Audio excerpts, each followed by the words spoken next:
And so let's start that. And let's see, slideshow from the beginning.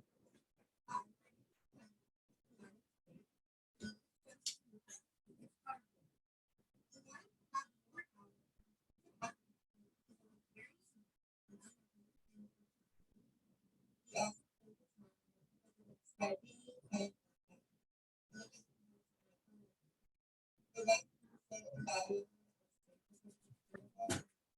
didn't play it before.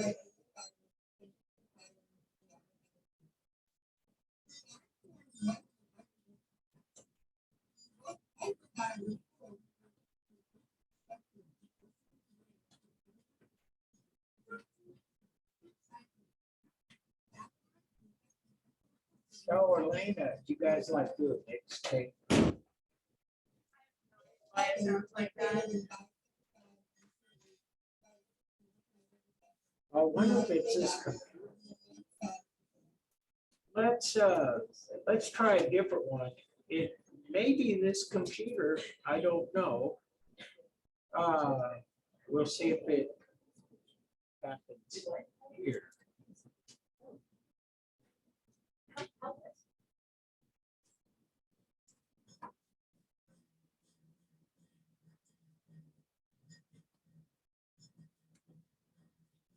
Yeah, it's not you guys, it's something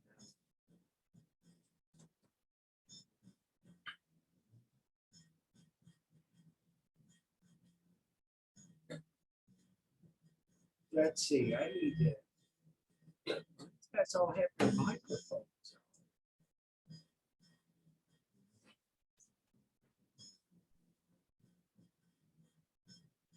What the heck?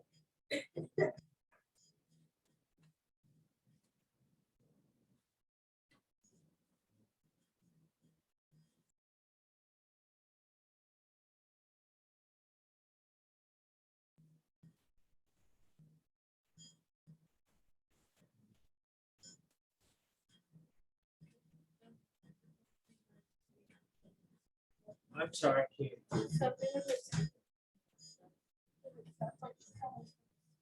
Well, it sure does. Let's try this.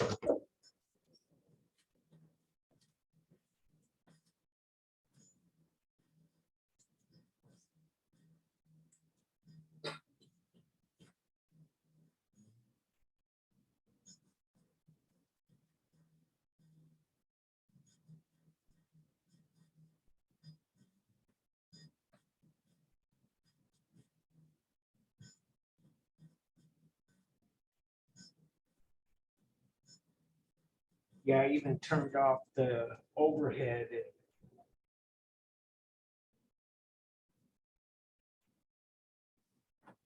Maybe. Yeah.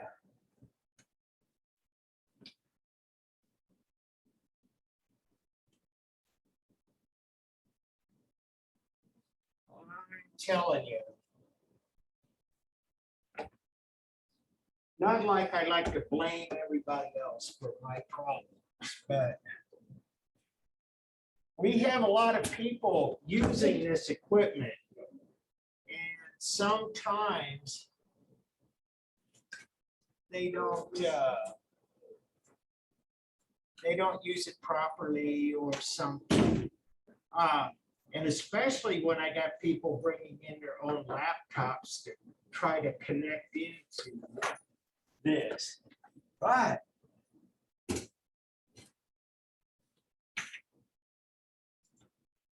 let's see what we got.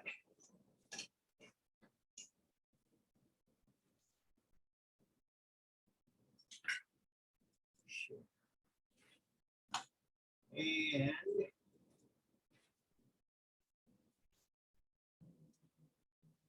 let's see if we got the right one. Yes. I think we're in business. Now let's start this from the beginning and turn it up.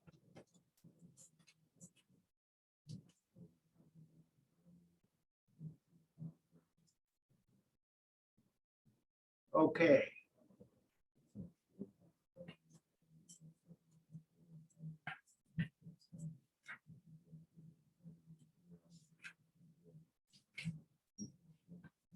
Did you guys hear it?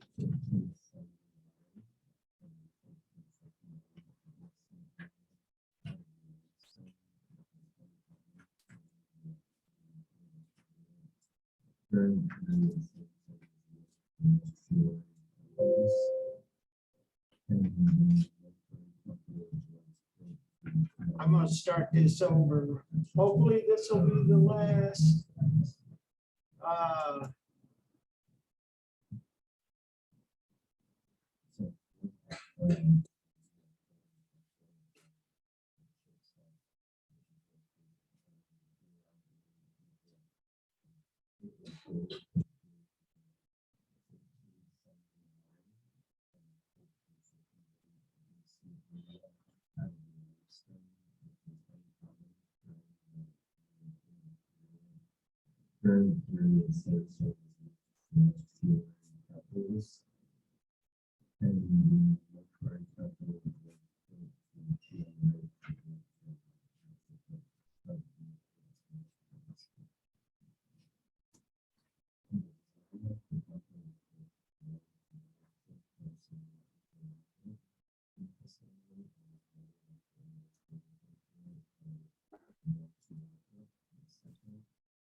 Next is the Happy Chapel.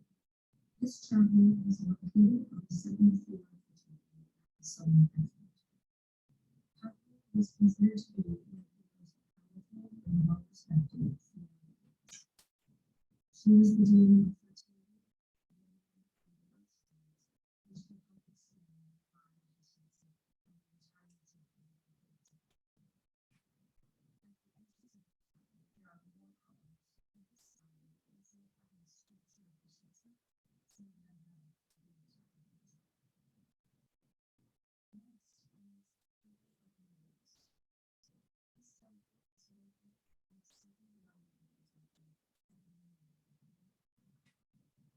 This is a very common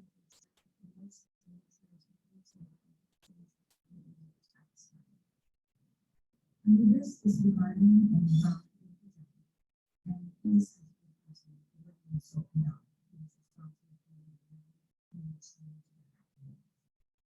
Next up is the sanctuary of this sanctuary is located in the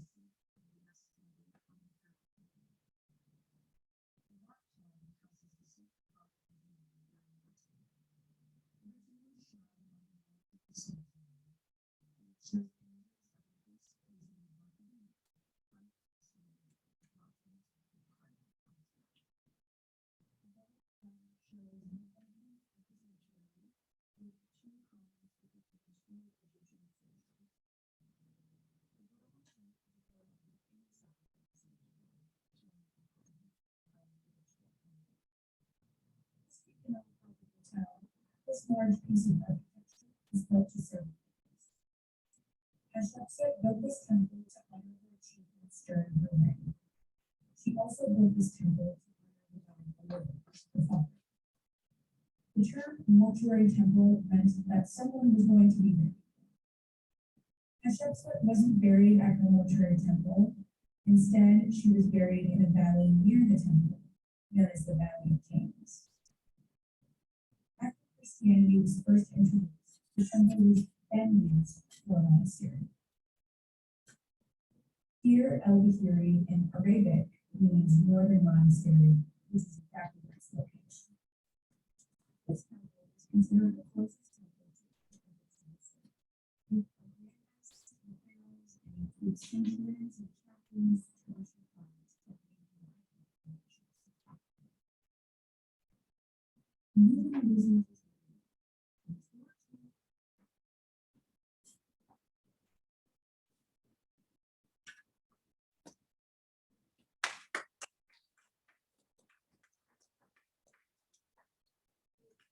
Oh, good. Questions, comments, observations?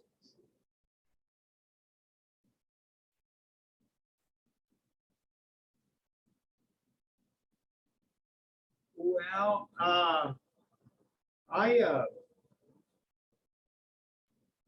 have some questions, but they have everything to do with when this was discovered.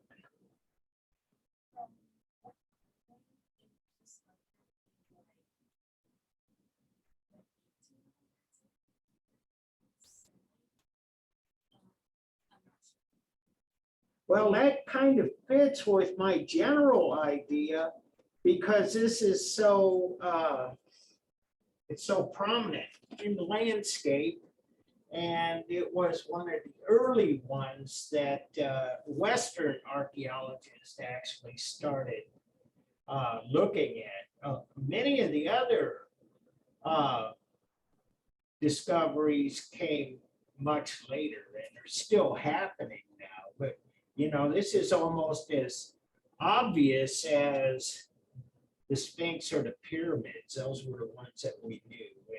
And the Valley of the Kings was pretty far out too. And so, thank you. And let's see if we can get Elena and Kate without the sound effects.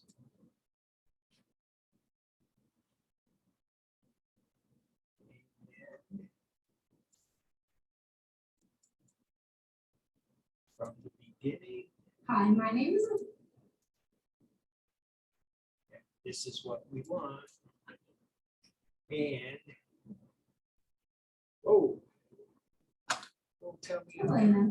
My name is Kate, and we chose to research the Ishtar Gate. We wanted to have more knowledge on this piece of architecture because it was very. We also chose this monument because of its striking color contrasts, and because it was used in the atonement. We're both interested in Babylonian history because of its beautiful and lavish buildings. They are well known for their hanging gardens, interesting pottery, and a lot of other things. We wanted to learn more than we already knew in the past. We both also thought it was cool that it was able to be reconstructed and placed in a museum so everyone is in the clips of its huge size and beauty. Babylon was such an influential city back in the day. The Ishtar Gate was created in 575 BCE by order of Nebuchadnezzar II in modern-day Babylon on the north side of the city. The purpose of this gate served as a main gate for processions and for access. The gate did a great job of making Babylon look like one of the most powerful and successful cities in the entire world. There was a processional way connected to the gateway, and every spring a procession including members of his court, priests, and depictions of the gods traveled to the temple to celebrate the new year. The Ishtar Gate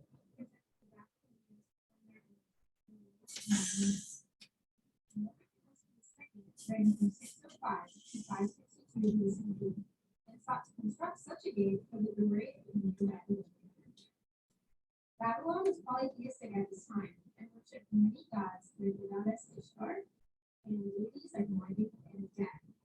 The gate currently resides in the museum. The original structure contained a double gate, one in each of the two parallel walls surrounding the inner city, which stood at the front over the street of procession. The front and back gates have a majority of vertical lines, and the height communicates power and royalty. The back gate blends into the front gate, bringing larger columns which translate a dominance and continuation of the front. We also have vertical lines of the columns reaching towards the sky, which represents spirituality. The horizontal lines at the top of the gate and the columns bring a sense of peace and cohesiveness in the environment around them. Parallel to the ground, they contrast the vertical lines to bring a sense of stability and connection. At the center of the front gate and between the columns is the archway which served as the entrance of the gate. This curved line contrasts the stark and straight lines of the pillars and softens the monument, enhancing the visual aspect of the gate. The circular opening bringing fluidity and a balanced perspective. The shape of the gate mainly consists of geometric elements, such as rectangles and squares. These are present in the columns and the top of the gate, the only circular elements being arched opening. The contour of the gate is dictated by its prominent height and width in the pillars and walls, which creates a strong and distinctive form, which contrasts its organic and natural workmanship of the design of the bricks. There are examples of positive space with the detailed murals taking up a large portion of the front gate, under the archway and covering the pillars. The design is surrounded by the negative space of blue bricks, simply decorated with gold lining. There is also a great use of depth with the element of the double gate, stacked to create dimension and complement the open space. The original processional walkway that connected to the gate also complemented the structure, creating a vertical open space forming a complex three-dimensional area.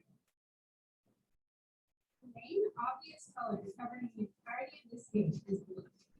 This dark blue glazed look is meant to represent the lapis lazuli, which is a deep blue semi-precious stone. The lapis lazuli is revered in antiquity due to its vibrancy, and a dark tone such as this indicated a powerful or voting quality. It gave off a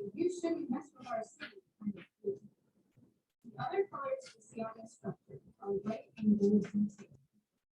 These colors represent the sun and all its glory, indicating that Babylon is a place of light and superiority and wants to be acknowledged. White and gold are much brighter and are more welcoming, attracting more people to the city.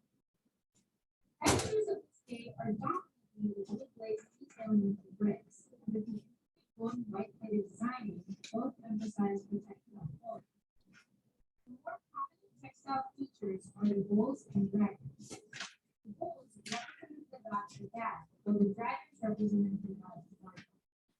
The processional way also had lions representing the goddess Ishtar, whom the gate was dedicated to. The smooth surface of the tiles gave a very expensive, wealthy, and royal look. So this gate was excavated between 1899 and 1917, led by Robert Hay, a German archaeological team. This team actually smuggled a lot of the material out of Iraq and back to Germany. The gate's ceramic pieces were disassembled and hidden in coal barrels in order to hide them from any prying eyes searching. These were then taken to Berlin by means of the Euphrates River. The gate was rebuilt and is still considered one of the most complex and difficult reconstruction tasks. The team wanted to recreate it to look like how it did before it was torn down. The frontal gate is the only part on display in the museum. The legacy of the Ishtar Gate was that it made Babylon one of the most known, protected, powerful, and beautiful cities back in the day. The Bible mentions the city of Babylon as the one of light and the pagan interest, and again, it appeared in the eternal city. History will never really be forgotten. There are many stories revealing the importance of the city. Many tales spun, including the one about Shadrach, Meshach, and Abednego. This story is told in many kids across the globe who practice the Christian faith. Speaking of how to keep Babylon, one of Hebrews verse 1 are always done in all his work. Now these were negative stories reflecting the king, and most were pointing towards one God, which Babylon was certainly did not approve of. It threatened the design, power structure, and belief system that others, including Nebuchadnezzar himself, had worked so hard to set up. Nevertheless, these stories are still told to this day, whether they shed a good light or a bad light. The grand features, color, and height of this gate is exactly why people flock to it. The gate served as an important symbol of Babylon's magnificence and will continue to be so for many years. These are our sources for the project. Thank you so much for listening.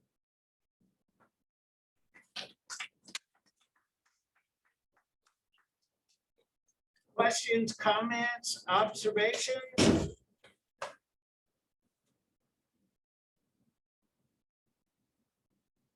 Well, I have a couple of questions. And I gotta make sure. Kate, can you hear me?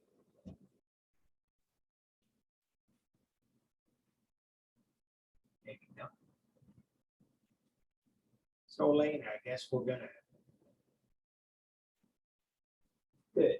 Anyway, kind of simple questions. One is, the first, somewhere in your presentation, you mentioned that this was an intimidating and imposing gate, and that it kind of spoke to especially visitors or intruders, don't mess with us.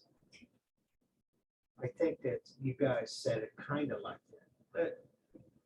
And I thought that was a really good observation. And I was going to ask, have you guys kind of considered how many things in antiquity were designed for that purpose? To ward off potential invaders. I don't know that you have to give me a list right now. I do want you to think about that because that was, at least in theory, why the Sphinx was built. For example, that is the guardian of the pyramids and so on. Colossus at Rhodes, Pardon? like the Colossus at Rhodes. Exactly, another good example. Yes. And yes, and another question, comment I have here is this. You guys described how they smuggled this out of the country. And I thought that was a really good part of this presentation, by the way. It has everything to do with the history. It has everything to do why it's in Berlin today. And there are a couple of side notes I'd like to put on that. And first is that the Germans were among the first of the European countries that came back and really started doing a lot of archaeology. Napoleon and the French came in and kind of looted Egypt in places, but the Germans were actually scholars, but they were like the rest of their European counterparts, thieves. And so this is part of the legacy of antiquity and the art. You see a lot of things all over the world. We start looking at Chinese art, and we see that a lot of these are part of the collection at the Nelson Atkins Museum in Kansas City and the Metropolitan Museum in New York City, and so on. And so some things are in the British Museum. A lot of the British kind of followed right after the Germans, I might add, and they took a lot of stuff too from Mesopotamia and Egypt and other places, and Greece. And so there's a lot of litigation.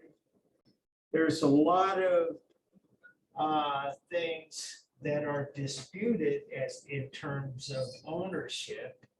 Sometimes the governments at the time might sign a bill of sale or a permission slip saying, oh yeah, you British guys, Lord Elgin, you can take the marbles here from the Parthenon. We're good with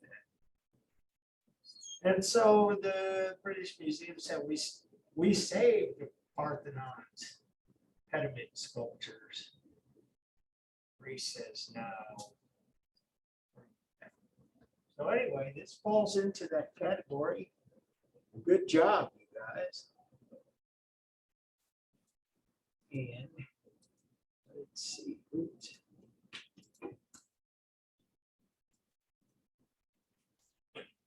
I should have a.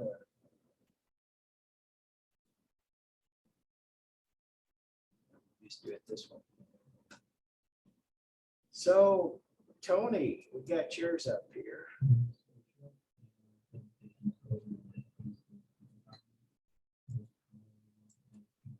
Oops.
their food,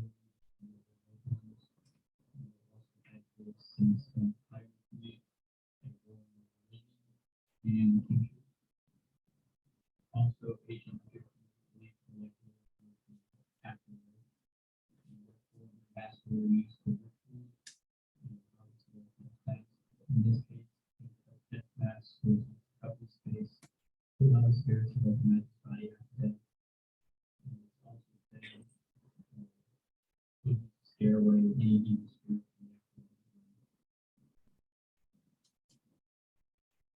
Some of the descriptions of the in also associated with some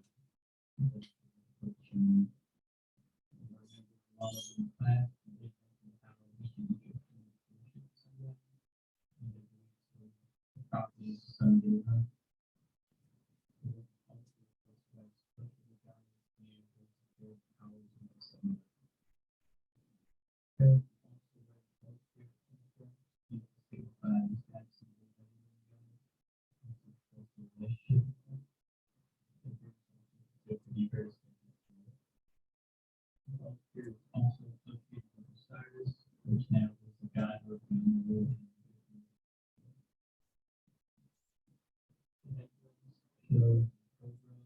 And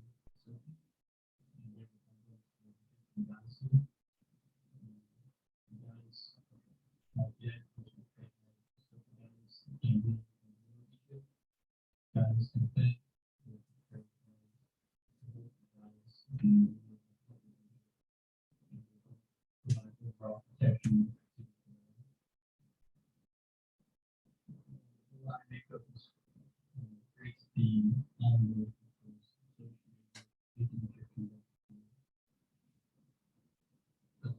across front and neck. Has a falcon shaped hand, which represents words, and who's a guy in the form of a falcon. The word says also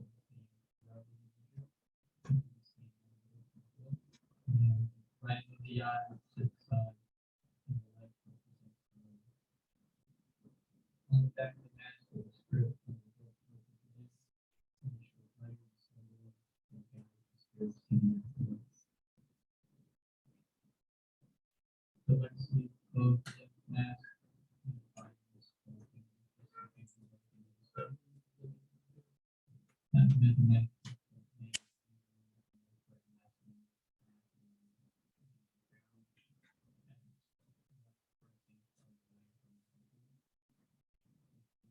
so now opening towards the location in the location of the and how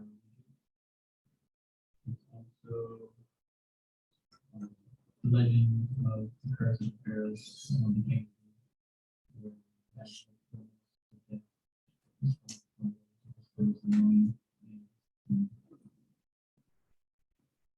website page.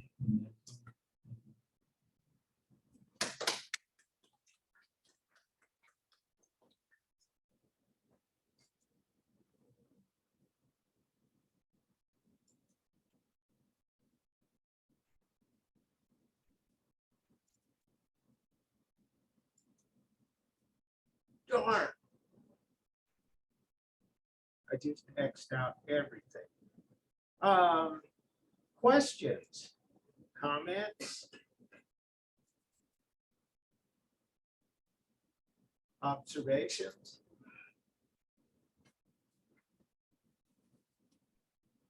Well, I think that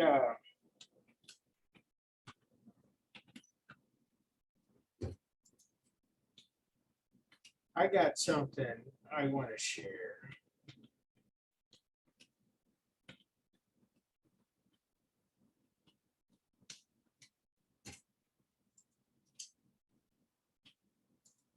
And that is, I want to see if I can get this.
Nine.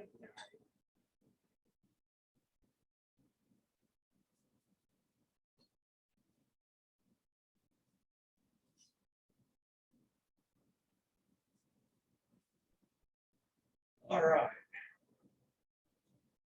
I just wanted to show you these, if you can see these. Yeah. In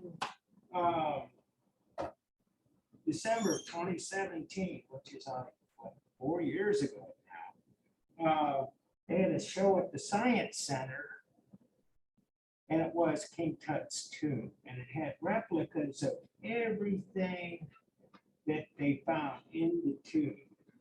And so I have some pictures on my phone. Hey, you guys carry pictures of King Tut on your phone?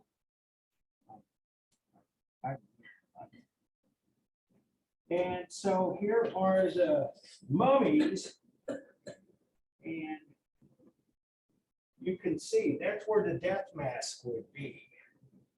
And this other one here, see here, the mummies are very like a casket inside a casket inside a casket. And that's what is on display here, but this is what I want you to see. Right there. That's what Tony was talking about. Right there. This is in the context. And don't ask me about these other people. And they had a replica of the death mask here. And it was really cool the way they had this set up, because you could see the way the light shines from below and from above. Really good picture of it. And some other artifacts that they had from the tomb. And so that's what I wanted to show you. And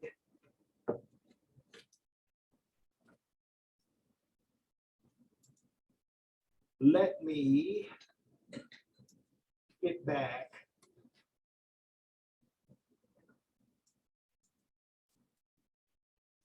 to this. And so we've seen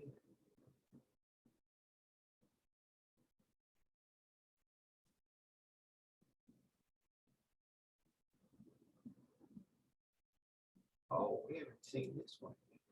Aha. Okay, pause. Let's make sure we got the right screen share. That's good. What? Stop. I gotta say, this is like so crazy when you get so many things going at one time. And so to do you justice, here it is.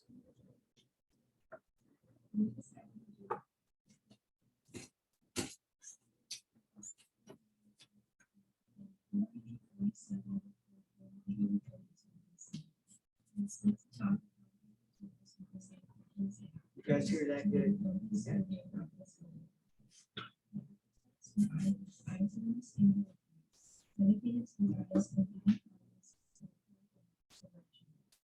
The main function was to shelter the monumental situated in the This was the center which displayed gorgeous lavish artifacts never seen, and also served as a meeting place for the Delaying League, which was pretty much the paradise.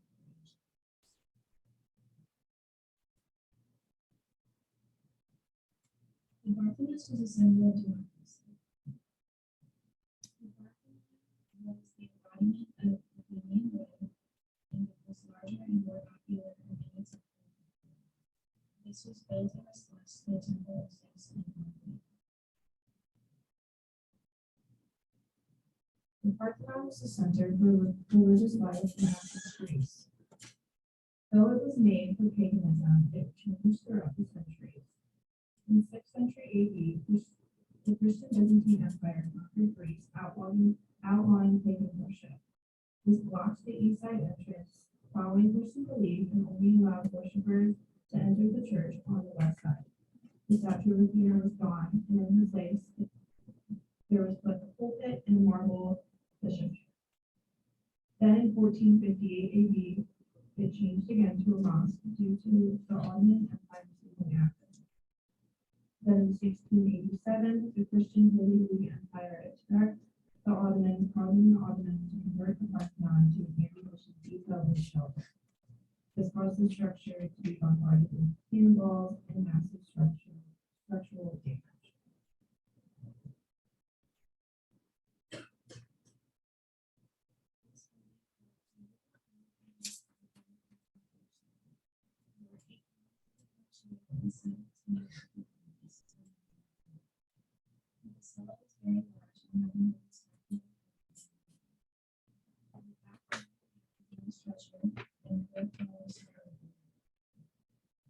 This building is not being replaced. It was built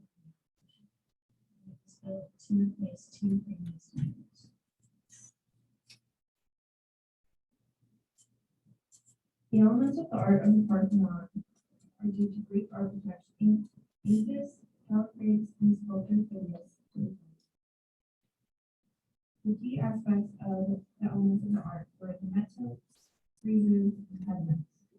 The metopes were square blocks placed between three channeled triglyph blocks that were fixed on the exterior walls. Each side depicted a different story. The west side of the Parthenon metopes display a mythical battle between the Amazons and the ancient Greeks, whilst the east side showed mythical battles between gods and giants. Most metopes on the south side showed battles between mythical Templars with the Lapis. The metopes on the north side portrayed the Trojan War. The friezes was the broad, decorated horizontal band that ran along the entire length of the walls of the Parthenon's inner chamber. This was carved using bas relief technique, which sculpted the figures raising their back. They depicted either the Panathenaic procession to Acropolis of sacrifice of Pandora to Athena. Another important aspect of the art pediments that was two sculpted triangular shaped gables on each end of the front. Each had larger than life-size marble figures. Which showed Venus' birth from ahead of her mother's use, while the west pediment showed conflict between Athena and Poseidon. The shrine to Athena was sculpted by Phidias. It no longer exists, but it is believed to have stood 12 meters high, carved of wood covered in ivory and gold. The statue depicted a fully armed woman wearing a goatskin shield that held a 6-foot-tall statue of goddess Night in right hand and a shield in her left showing various battle scenes. An important thing to note about the Parthenon was that it had no straight lines and no right angles. This was intentionally made by the architects. The slight beveling of blocks that were intended to create curvature of steps. They did this for optical illusions. Perfectly straight lines over long distances through the step. Making everything not perfect gave Parthenon an impression of being alive. Ways things, it was not architecturally perfect, was the columns swelled in the middle, steps curved upwards, corner columns are slightly thicker than others, and the metopes tilt up. The shape and form of the Parthenon was a rectangular floor plan, and it sat on a rhinestone foundation. There are 46 outer columns and 19 inner columns. The outer columns are larger in diameter and considered to be a culmination of development of the direct floor. The space consisted of a 23,000 square foot base. The legacy of the Parthenon is very important to Western civilization. The Parthenon is the greatest monument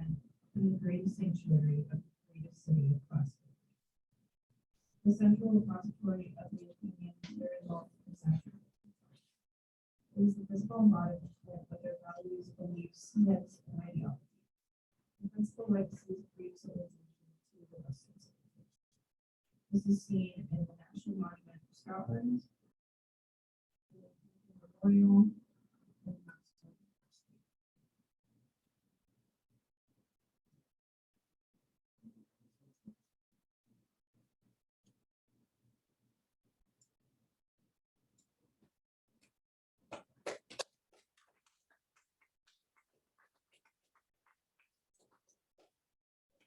And questions, comments, observations?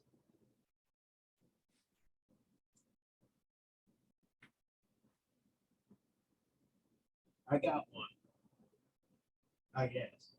One of the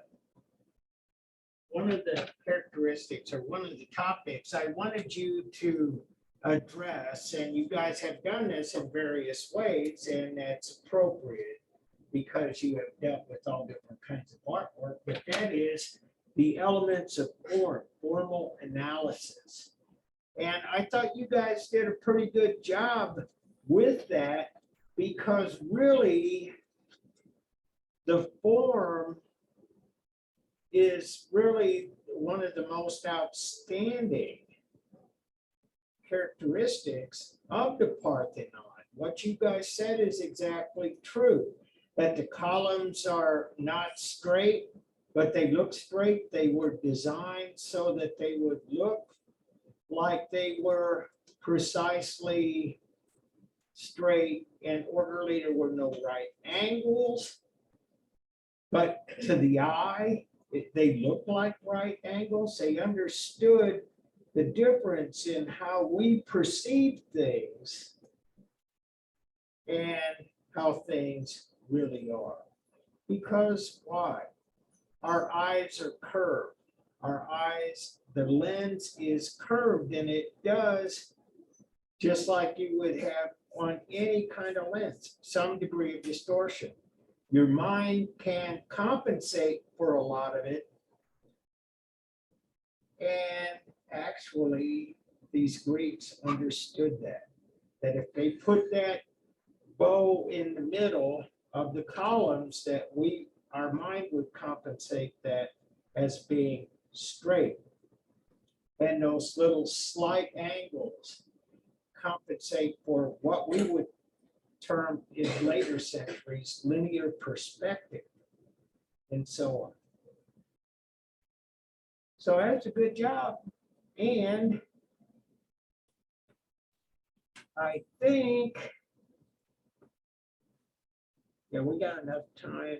Let's see.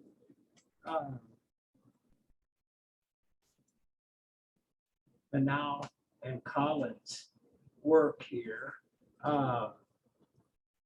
Let me make sure I got it set up properly. I think I should download it.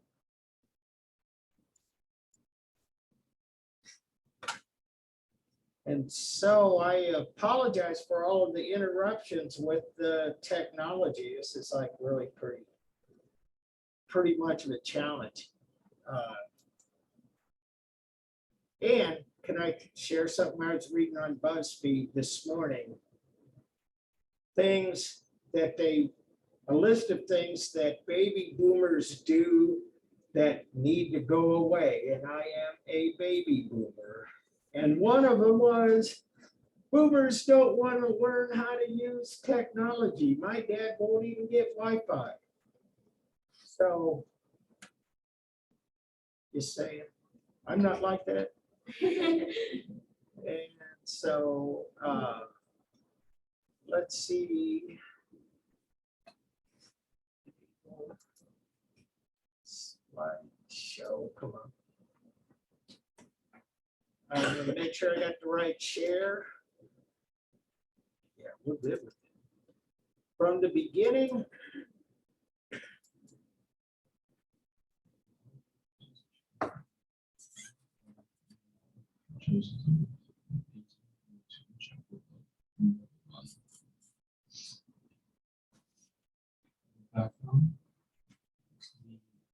tomb is painted from ancient Egypt and from the 18,000s. It is located in the West Bank of the Nile. These present day looks like Egypt. Nimrod was a middle region in Green County.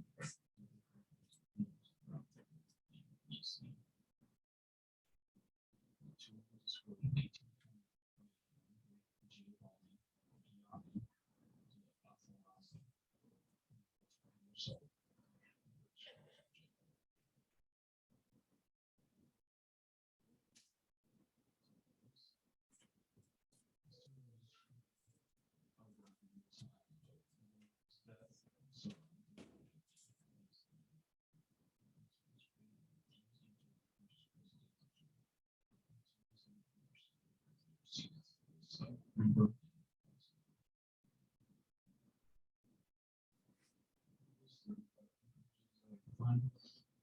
One being was just a traditional tomb decoration of the dead tomb owner and himself and seeing beauty in the afterlife. Marshes were considered places of rebirth as causes and mention of the previous life.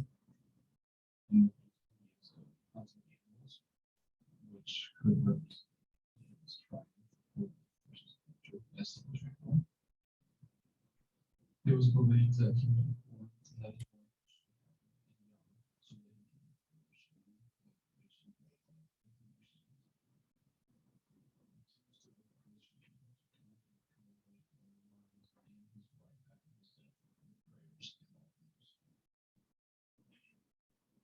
for construction, building a tomb chapel would have been expensive and therefore was only done by the wealthy.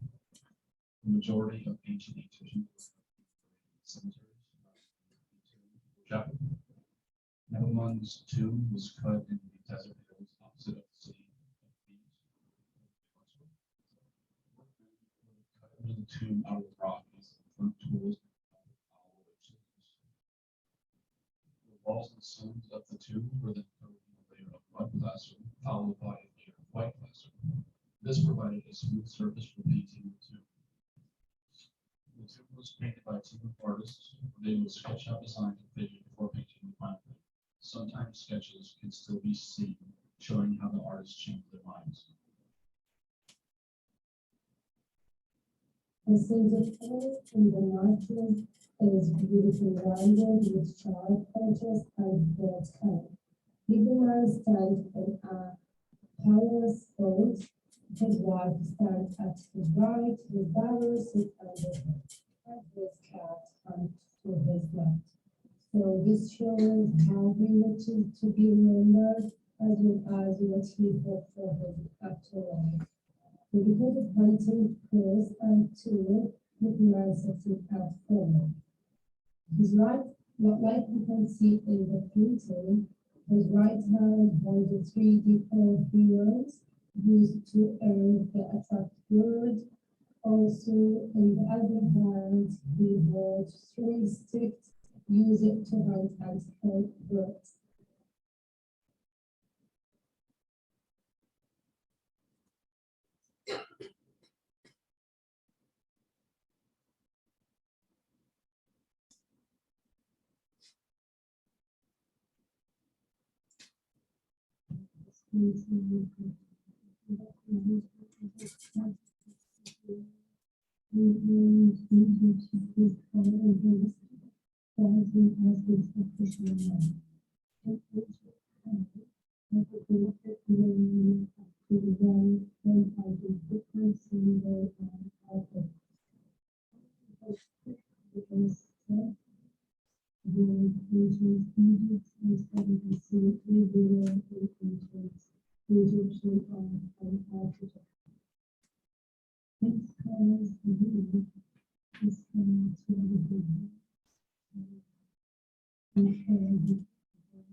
You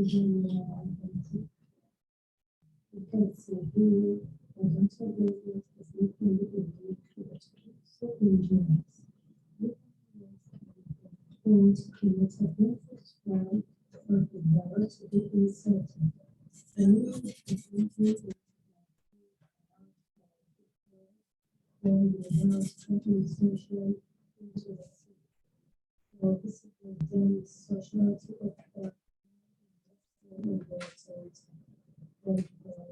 composition.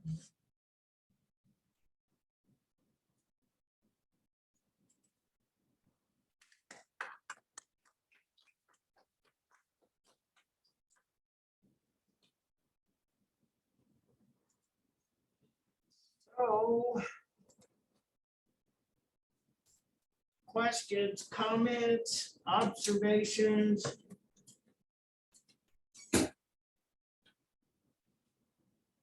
I got a question. Manal's not had to step out for a second. Maybe you guys can help me out.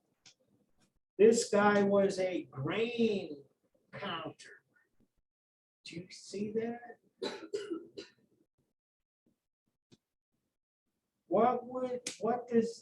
What does that mean, and what equivalent position would that be in today's world?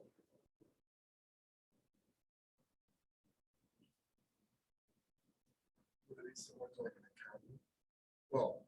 I think you're right. I think that in especially working for the Pharaoh, probably like the Secretary of the Treasury or something. I think you're right on there, Wes. Bottom line is that in these cultures, before they actually invented money, coinage, there had to be some kind of standard currency. And what better currency would there be than to use grain? And some cultures use grain, some use salt. You would trade salt back and forth just as though it were money. So don't try this at home. Don't get a bag of salt and take it to the grocery store and put it on paper, plastic, card, credit, cash, salt. So anyway, Manal, any comments? Anything you want to add to your presentation? We were just talking about it. Okay. Well, we were going over the idea of a grain counter. So, and I think that, talking about language and how some of these things kind of pile through and stay with us long after the reality has changed. How many of you have ever heard of a bean counter? No, that's an old saying, and that's somebody that pinches pennies, and that's an old saying too. But a bean counter is an accountant, and it's a term that goes back to antiquity when other things were used for currency. So I think that concludes today's program. Thanks to all of you for doing such a good job making these presentations. I've enjoyed this. I hope you have too. I hope that you guys don't forget about quiz 5. It's on the books. Don't let it slip your mind. And let me get to it here. Available until December 3rd. Today's the 1st, so you still have today, tomorrow, and the next day. It's due tomorrow night, but I'll let that slide as long as you can get it in. We're good.